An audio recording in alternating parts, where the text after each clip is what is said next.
যে এত রোদ এত গরমের মধ্যে থেকেও তারপরে এই যে তেলের সিরিয়ালে দাঁড়ায়া এই 20 টাকা যে তেলের অক্টেনের দাম বাড়ার পরেও মনে করেন যে লাইনে দাঁড়ায় থেকে তেল নিতে হইতেছে এই রোদের মধ্যে। অনেকক্ষণ যাবত রোদে দাঁড়ায় আছি, এখন দেখি আশা করি কিছুক্ষণের মধ্যে পাই যাবো, ঘন্টাখানিকের মধ্যে। পর্যাপ্ত পরিমাণ তেল তো পাওয়া যাচ্ছে না। পর্যাপ্ত পরিমাণ তেল যদি পেতাম তাহলে তার কোনো সমস্যা ছিল না। দাম বাড়াইছে যাক, ওইটা বড় কথা না, কিন্তু আমরা তো তেল পাচ্ছি না ঠিক মতো। তবে ফুয়েল পাস দিয়ে এখানে নাকি তেল দিচ্ছে, আমার কাছেও ফুয়েল পাস আছে, এখন দেখি কি হয়।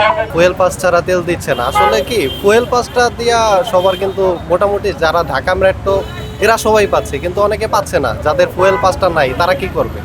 এই রোদের মধ্যে দেখেন অনেকে দাঁড়াই আছে, তারা কিন্তু তেল পাচ্ছে না ফুয়েল পাস ছাড়া।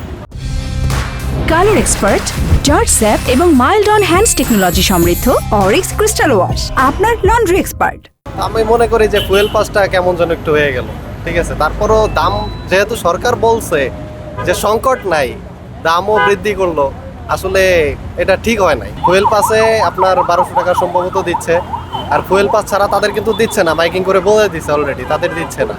আর যারা ফুয়েল পাস নিচ্ছে তাদেরকে 1200 টাকা দিচ্ছে। তাদেরও যদি ফুল ট্যাঙ্কি দিত বা পর্যাপ্ত পরিমাণ যার যতটুকু দরকার ছিল অতটুকু দরকার দিলে এই সিরিয়ালটা আর কি থাকতো না, এই রোদের মধ্যে কষ্ট করাটা আর কি লাগতো না মানুষের। তেল পাচ্ছি, কিন্তু তেল যে পরিমাণ পাচ্ছি এই পরিমাণ দিয়ে আসলে চলাটা মুশকিল। পরবর্তীতে দেখা যায় আবার দু একদিন পরেই চলে আসতে হচ্ছে। তীব্র একদিকে যেমন যানজট, তার উপর গরম, এই সব মিলিয়ে আর কি পরিস্থিতি সুবিধা না, দেখতেই তো পারতেছি।